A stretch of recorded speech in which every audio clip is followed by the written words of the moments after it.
শ্রী প্রভু জগন্নাথের রথযাত্রা উপলক্ষে আমরা একটু দুজনে বেরিয়ে পড়লাম রাস্তায়। তার আগে আমি একটু রথের দড়িতে টান দিয়ে নিলাম। এবার রাস্তায় যেতে যেতে কত ক্ষুদে বাচ্চা দেখতে পাচ্ছি।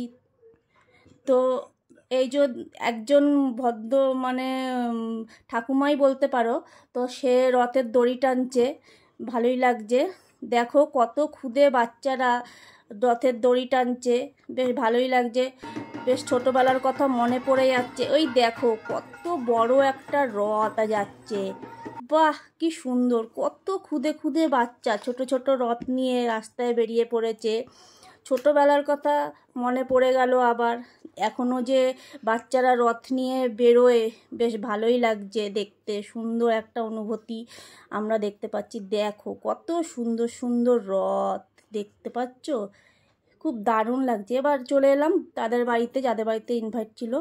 তো এই বাচ্চা মেয়েটি বিচিত্রা অনুষ্ঠান নৃত্য করবে, ওর সঙ্গে একটা ছবি তুলে নিলাম মঞ্চটা কি সুন্দর সাজিয়েছে দেখো। এই দেখো কি সুন্দর লাগছে মঞ্চটা, আর ওকেও দারুণ লাগছে দেখতে। তো আমরা ওখানে বেশিক্ষণ থাকতে পারলাম না, ওখান দিয়ে আমাদের বেরিয়ে আসতে হয়েছে। তো ওখান দিয়ে আমরা বেরিয়ে এলাম। তো আমার এটা ভালো লাগলে লাইক সাবস্ক্রাইব করে দিও। আজকের মতন টাটা, বাই বাই, নমস্কার।